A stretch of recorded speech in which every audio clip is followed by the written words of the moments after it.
Hi guys, matter ఏంటంటే మనం ఎన్నాళ్ళ నుంచో వేచి చూస్తున్నటువంటి ఓజస్ గంభీర. నేను స్టార్టింగ్లోనే క్లిప్ పెడతా, పవన్ కళ్యాణ్ ఎంట్రీ చూడండి, బీభత్సంగా ఉంటుంది. సినిమా మొత్తం గురించి మనం మాట్లాడుకుందాం ఇప్పుడు ఎలా ఉంది ఏంటనేసి. ఇందులో ఫైట్స్ వేணுమా, ర్యాంపేజ్ ఫైట్స్ ఇరుక్కో, రొమాన్స్ వేணுమా, రొమాన్స్ ఇరుక్కో, లవ్ వేணுమా, లవ్ ఇరుక్కో, అండ్ సెంటిమెంట్ వేணுమా, సెంటిమెంట్ ఇరుక్కో. కామెడీ ఏమీ ఇలా కామెడీ ఎక్స్పెక్ట్ చేయదండి అసలు. సో సినిమా ఓపెన్ చేస్తే మనకు జపాన్లో ఓపెన్ చేస్తారు, టోక్యోలో. బీభత్సంగా అక్కడి నుంచి మన తెలుగు వాళ్ళు లేదంటే ఇండియన్స్ అక్కడి నుంచి వలస వచ్చేస్తున్నట్టుగా ఇండియాకి తిరిగి అక్కడ సంపాదించుకున్నంత తిరిగి చూపిస్తారనమాట. చూపించడమే బీభత్సమైన. అంటే అక్కడ పవన్ కళ్యాణ్ ఎంగేజ్లో ఎవరో నటించింది, సూపర్ ఉన్నారు అతను. ఎలా ఉంటాడో తను ఫైట్ చేసే సీక్వెన్స్ నుంచి స్టార్ట్ అవుతుంది అనమాట సినిమా. షిప్లో ఒక ఫైట్ సీక్వెన్స్ ఉంటుంది, ఆ ఫైట్ సీక్వెన్స్ నుంచి స్టార్ట్ చేశారు సినిమాని. అలా వచ్చేసారనమాట. వచ్చేసి ఇండియాలో ఒక పోర్ట్ అయితే స్టార్ట్ చేశారు. అక్కడ వచ్చినటువంటి సత్య దాదా ఒక పోర్ట్ స్టార్ట్ చేయాలనే ఒక మంచి ఉద్దేశంతో వస్తాడనమాట ఇండియాకి. సో ఆ పోర్ట్కి అండదండలుగా మన ఓజస్ గంభీర్ అయితే ఉంటాడు. సో ఎంగేజ్లో ఉన్నటువంటి ఓజస్ గంభీర్ మాటేశాడనమాట. ఇంకా తను పెరిగి పెద్దయి. సో వీళ్ళు పోర్ట్ ఓపెన్ చేసిన తర్వాత ఇంక తనే చూసుకున్నట్టుగా మొత్తంగా అయితే సెట్ చేస్తారు. ఇది అయిపోయిన తర్వాత స్టోరీలోకి ఎంటర్ అయిపోతుంది అనమాట. స్టోరీలోకి ఎంటర్ అయిపోతే స్టార్టింగ్ ఒక సీక్వెన్స్ ఉంటుంది భయ్య, బీభత్సమైన సీక్వెన్స్. మీకు చూపిస్తారు కదా, పోర్ట్ సీక్వెన్సా? ఎస్, పోర్ట్ సీక్వెన్స్ అయితే చూపిస్తారు కదా మీకు. పరదాలు కట్టేసి రప్ప నరుక్కుంటూ వచ్చేది. సో ఆ సీక్వెన్స్ అయితే ఉంటుంది, బీభత్సంగా ఉంటుంది సినిమాలో మొత్తం మీద. చూడండి మీరు, నేను చెప్పను స్టోరీ ఎంత రివీల్ లేట్ అవుతుంది చెప్తే. ఇంకా కొన్ని ర్యాంపేజ్ సీక్వెన్సెస్ సీన్స్ అయితే ఉన్నాయి భయ్య మొత్తం మీద. ఎక్కడెక్కడ ఉన్నాయంటే, ఒకసారి పోలీస్ స్టేషన్లో బ్యాగ్ తగిలేసుకొని వస్తారు, ట్రైలర్లో చూపిస్తారు.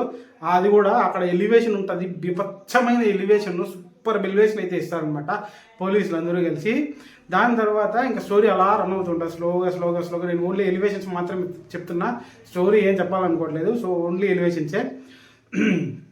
అలా స్టోరీ లాక్కుంటూ వస్తారనమాట. లాక్కుంటూ వచ్చిన తర్వాత ఇంటర్వల్ బ్యాంగ్ ఉంటుంది. సత్యదాదా కోసం ఒక గ్యాంగ్ అయితే వెళ్తారనమాట మొత్తం మీద.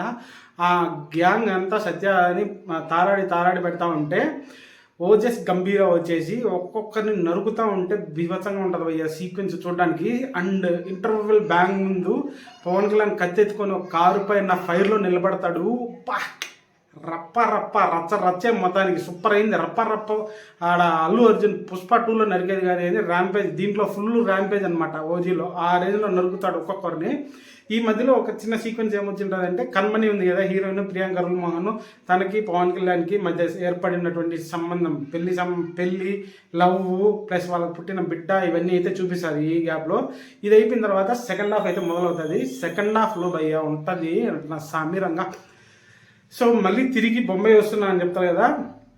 వచ్చిన తర్వాత ఇక్కడ ఎలా తన కింగ్డమ్ని బిల్డ్ చేస్తాడు, ఎలా అవతల వాళ్ళని నరుకుతా వెళ్తాడు, వాళ్ళ గ్రెనేడ్స్ దీనికి సంబంధించి ఉంటుంది. నేను స్టోరీ చెప్పేస్తాను మొత్తం మీద, స్టోరీ వద్దు స్వామి. సో ఒక దరిద్రమైన పని అయితే చేస్తూ ఉంటారు. ఆ దరిద్రమైన పనిని ఆపడానికి పవన్ కళ్యాణ్ ఏం చేస్తాడు, ఎవరెవరిని ఎలా నరుకుతాడు అనేది అయితే సూపర్గా చూపించాడు మొత్తం మీద సెకండ్ హాఫ్లో. మీకు అక్కడ కొద్దిగా లాగ్ అనిపించవచ్చు, స్టోరీ రన్ అయ్యే చోట లాగ్ అనిపిస్తుంది, ఎందుకంటే చాలా స్లోగా వెళ్ళదు అక్కడ. ఎప్పుడైతే పవన్ కళ్యాణ్ ఎలివేషన్ సీన్స్ పడతాయో సూపర్గా ఉంటుంది అక్కడ. ప్రీ క్లైమాక్స్ ఇంకా అద్భుతమైన ర్యాంపేజ్ అది మొత్తం మీద.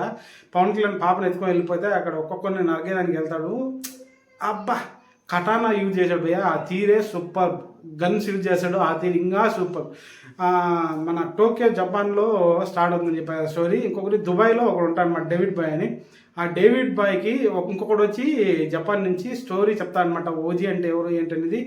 అక్కడ ఎలివేషన్లు వేస్తారు భయ్యా, బీభత్సమైన ఎలివేషన్లు అవన్నీ. సినిమా మొత్తం మీద ఫుల్ ఫ్యాన్స్ ఫీస్ట్, అద్భుతమైన టేకింగ్, స్టోరీ రొటీన్ అయినా అద్భుతమైన టేకింగ్, అద్భుతమైన బీజిఎం, అద్భుతమైన ఎలివేషన్స్ భయ్యా. ఏ ఒక్క హీరోకి ఇంతవరకు ఇలాంటి ఎలివేషన్స్ వల్ల, ఇంత అద్భుతమైనటువంటి బీజిఎం వల్ల అసలు సుజిత్ ఫ్యాన్ ఫీస్ట్ అంటే ఏమో అనుకున్నా, అసలు స్క్రీన్లు తగలబడిపోతాయంటే ఏమో అనుకున్నా, కానీ బీభత్సంగా తగలబెట్టేయచ్చు. ఆ రేంజ్లో అయితే ఫ్యాన్ ఫీస్ట్ ఉంది మొత్తం మీద. పవన్ కళ్యాణ్ ఫ్యాన్స్ అందరికీ అయితే సూపర్ టేకింగ్, సూపర్గా అయితే చేశారు సినిమా మొత్తం మీద. ఓజీ 2 కూడా ఉందని చెప్పి హింట్ అయితే ఇచ్చారు. ఓజీ 2 ఎంత మాత్రం ఉందో మనకు తెలియదు, కానీ ఓజీ మాత్రం అద్భుతం అరిపించేశారు మొత్తము. ఓజీ 2 కూడా వస్తే బాగుండని కోరుకుంటాం మనం, అంతేగాని పవన్ కళ్యాణ్ గారికి ఉన్నటువంటి కమిట్మెంట్స్, రాజకీయ కారణాల వల్ల అది ఓజీ 2 అనేది కార్యరూపం దాల్చదని నేను అనుకుంటున్నా.